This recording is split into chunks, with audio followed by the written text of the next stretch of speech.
Hello and welcome. LinkedIn Live, Facebook, Twitch, YouTube, and Periscope. Hopefully I got all these platforms that I'm streaming on. As you can tell, I am in a very festive mood.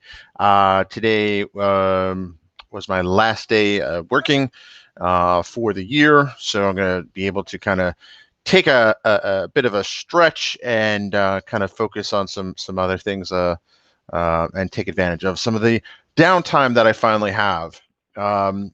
If you don't know who I am, well, one, thanks for tuning in on an unknown feed. But my name is Frank Lavinia, and I am the creator of Frank's World of Data Science and AI, co-host of Data Driven Podcast, as well as the Impact Quantum Podcast, and maybe in the near future, a co-host of a yet-to-be-released podcast. Anyway, with that, here, let me show off another graph.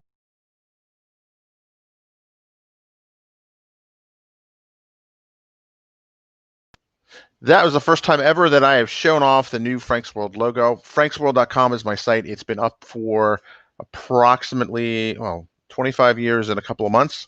Definitely want to kind of dive into more the history of the web, the history of the website, because the two are kind of mixed, and definitely focus on inspiration in terms of what inspired me originally to create the site and what has inspired me to keep going. And with that, I don't really have an agenda of what to talk about, but I thought it'd be good to get back on a live feed. It's been a while, been a week. I like to do these more often than weekly, and help folks kind of who are curious about data and AI get into data and AI. We are in a midst of an unprecedented change in terms of what our economy is and what it means. The folks that told us that everything was going to be a service economy and how great that was going to be. I don't know if they straight up lied to us, but certainly they did not probably factor a pandemic into account, which is really a shame because historically pandemics happen once or twice a century. So the odds of it happening in our lifetimes, particularly as our lifetimes get longer, it's non-zero. I mean, let's put it that way. Since I retook statistics a few years ago, I'm very cautious of how I say the word odds. But I mean, in terms of that, so with that, I really want to be a catalyst for change, for making the world better. It's a lot easier to complain and kind of sit and be unhappy with how things are. Oh,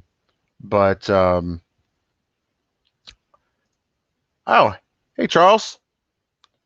Awesome. Thank you, Charles. Thank you, Charles. Thanks for tuning in. Definitely enjoyed speaking with you earlier this week. I think we had a great MTC session. Thanks for watching, and definitely be sure to subscribe and make sure next time I'm live. I plan to be live now that I have a bit of time off. I plan to be live a couple of times next week. Yes, even though it is Christmas, because I am festive. One of the things I want to talk about, and I've noticed this, and this is pretty interesting. This was the first time I've seen kind of like New Year stuff kind of pushed a lot in the stores this early. Or maybe I'm just noticing it. I think there's a lot of people who are eager to put 2020 in the rearview mirror. And trust me, I understand. It's been a rough go for a lot of folks. And I think one of the things that's been kind of uncovered during all this is how fragile our economy is, particularly if we rely largely on service jobs. And this is not really news for some people, but I think this gives folks who are hopefully being more introspective and kind of figuring out what they want to do and where they want to go for 2021 kind of thoughts about, well, where do they want to go, right? Those restaurant jobs, maybe they'll come back, maybe they will, maybe they won't. I don't know. But I think this pandemic is going to resonate in people's heads a lot longer than it will be circulating. Yes, there's a vaccine. Yes, I know. It's still going to change things.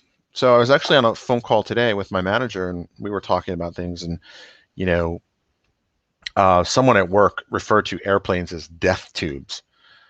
It used to be you'd be afraid to get into a plane if you did have a fear of flying. You were afraid of crashing, but I think now the fear is breathing other people's air. Now, whether or not that, some people will say that the air is recirculated so many minutes, there's UV filters on them now. I don't know. But I think even knowing that at a rational level, I saw a one of those, like, this day in pictures last year of me on a plane or something like that. It was and I just kind of looked, and like nobody on the plane had masks on. Of course, December 2019, no one did. And I just thought, ew, that's gross. And I know logically I've flown for years for work, for fun, and never thought twice about it. Now when I get on a plane, the next time I do that, whether that's 2021 or after that, I'm gonna have a second thought about that. Like, do I really want to get into a tube filled with strangers?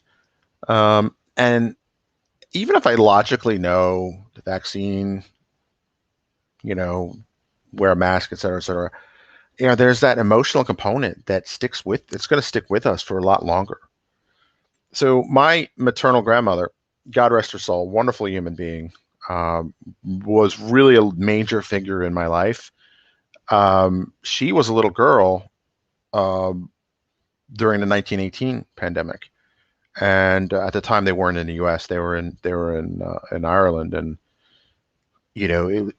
her reaction to germs. She was always very cautious about germs, almost to the point of being a bit intense, right? Really over intense in that sense. Now I get it. I mean, if you think about all the kids that are living through this now, um, their perception of safety is going to be forever altered. I don't know. I think this is going to have I was joking with somebody today that my 6-year-old is he's going to be grandpa one day, and his grandkids, and will be looking at him and saying, like, why is he wiping everything down with Clorox, and why does he always wear a mask outside, or just some idiosyncratic thing that he would do just strictly because of COVID, years after this happens. I mean, and who knows? I mean, maybe pandemics are going to be more of a regular occurrence, because we do live longer, we travel more. Well, up until about 10 months ago, I guess. Um, in a lot of ways, we've been very lucky that there's not been a major pandemic for 100 years. I think in some sense we were victims of our own success, because so much was learned during the last one that, there's a lot of um, hair pulling, chest beating about how this was handled from a public health policy standpoint. But I mean, this has not happened in anyone's living memory. And who knows? I just certainly hope that whatever lessons we learn this time will be at least remembered. Um, so with that, this is going to have a long-term impact on us psychologically. I think that we can't deny that. And the best thing to do is to kind of embrace that and really double down on that. Lean into it, as the cool kids would say. This is going to have enormous consequences for our economy. You think about restaurants and kind of this typical service economy where you're, interacting with people face to face. I don't know if those jobs will ever come back. I mean, I'm sure they will eventually. Will they come back at the scale that they were prior to the pandemic? Maybe, but not for a while. So if you've been displaced by this, my heart goes out to you. But I invite you to work with me, to help me help you, find new skills. Find new skills in the tech world, whether that's learning how to code. Right? I know the term learn to code has become a bit of a pejorative, or a bit of a catch-all. But I think if you really want to switch careers, now's the time. I don't think you could ask for a. I saw a sign on the way back from North Carolina um, that said, if you're looking for a sign, this is it. Um, so my co-host Andy Leonard and I, we are working on some. He's already got a deal where if you have lost your job to COVID, you can actually reach out to him. I don't have the URL, but I'll post it later in the comments, where he will give you basically free access to his training. Andy and I are working on some big projects that we're not quite ready to announce yet in terms of enabling folks and empowering folks to really kind of reskill and refocus their efforts in different career directions. Even if you're already in the technology business, a lot of companies, um, you know, hospitality industry kind of comes to mind. If you're working on databases and such like that, or you're working in IT for company X, and that industry that company X has totally um, been just sideswiped by this, then there's an opportunity for you to take this time and rebuild your skills. And I'm not saying in a preachy way because I've done it. I've done it. I wrote a Silverlight book. I wrote dozens of Windows Phone apps. And then when I found myself laid off, I realized that there was not a lot of job market for it. Now at the time, I kind of lived in a bubble where I was gonna say, "T, you'll take away my Nokia from my cold dead hands," but that wasn't realistic. And really looking at the truth is rarely a pleasant experience, but it's totally needed. And in a very real sense, it's freeing. You can get away from your delusions and embrace kind of the reality. And then you can start twisting reality or making reality bend and work for you. I know I certainly did it. I made a late career stage pivot myself, going away from front end development, desktop development, mobile development, and into data science and AI. And I love it. You know, it's totally transformed my life. I have a lot more passion about what I do again. And, one of the things that really drove me to this, actually, it was sometime in December or late November, maybe 5 years ago. I went to I think it was an Angular meetup. And if you know anything about kind of the front end developer space, there's, especially in JavaScript, everybody and their dog has a new framework and stuff like that. And there's kind of two major ones. There's Angular and then there's React, right? I went to this meetup and it was basically, you look online, geeks like to fight, right? X versus Y, C# versus Java, that sort of thing. This was interesting because it was two people at the meetup or user group meeting um, were arguing over which version of Angular was better. And I'm just like, at the end of the day, you're painting the glass, right? Whether that's a desktop monitor, whether that's a mobile device or even a watch.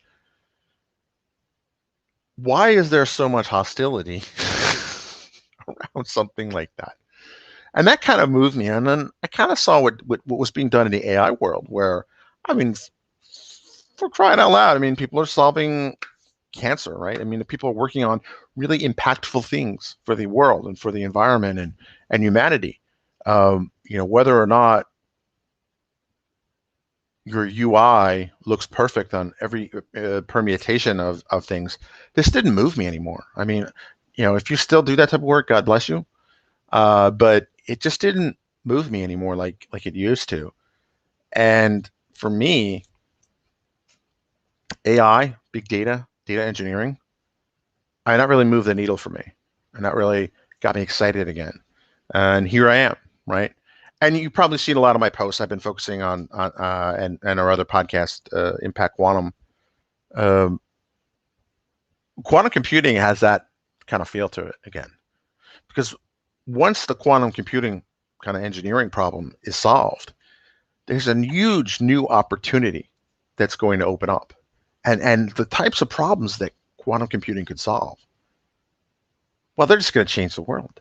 I mean, for anything from food production, right? Nitrogen fixation currently takes up about a third, depending on who you talk to, a fifth or a third of the world's energy. right? And basically what that means is that you're trying to, it's how fertilizers are made, essentially. But plants do it, and plants do it extremely efficiently, way more efficiently than humans can. And so, one, if that model of how that works, how seeds can do it, how plants can do it, if that gets figured out, well, one, um, you're going to have much more efficient farming and food production. And two, anywhere between a fifth and a third of the world's energy supplies now gets freed up to do something else or not used at all, right? And that gets into some other environmental factors. Material design.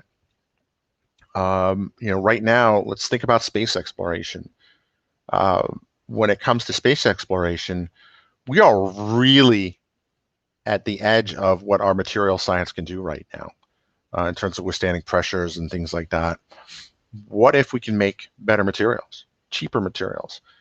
That has implications not just on space, but here on Earth. So quantum computing offers that kind of new frontier, if you will. So the Expanse season 5 just started. I actually watched all episodes. I kind of binge watched it. And it's a bit like the Ring Worlds, right? So if you don't watch it, it's an interesting show. It's on Amazon Prime. It was a sci-fi show, but Sci-Fi Channel canceled it. Amazon picked it up. It's just an outstanding show, very well written. The books are awesome too. If you don't have Amazon Prime or want to watch TV, but it's interesting how just like in the story, this big alien artifact kind of opens up these new worlds for humans to colonize. And I think quantum computing is kind of like that, right? It's opening up this new world for software engineers and developers and data scientists to really explore and solve the big problems, right? Not just, does this UI scale? And I'm not saying UI is not important. I'm not saying usability, accessibility is not important. It is. But if you want to solve the big challenges, you want to go out there, you want to have not just a career but a calling. At least I do. Then having that kind of those big juicy problems and kind of tackling those, that's what gets me out of bed in the morning. That and some coffee.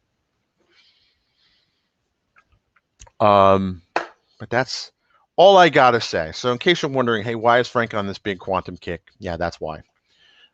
So with that, I will say you have a great weekend. I might stream later with a special news surprise setup that I have going on. I've been meaning to do it, but it's just been kind of crazy with the holidays and kind of. I have been busier at work than I have ever been. So I love it, but I definitely could use some time off to kind of recharge the batteries and refocus on really what's important and growing even more. So with that, I will end this stream, this festive Friday stream. As you know, I love my, what are they called? Not anachronisms, alliterations. That's it. And that's it from Frank's World. You have a great weekend. Stay safe out there.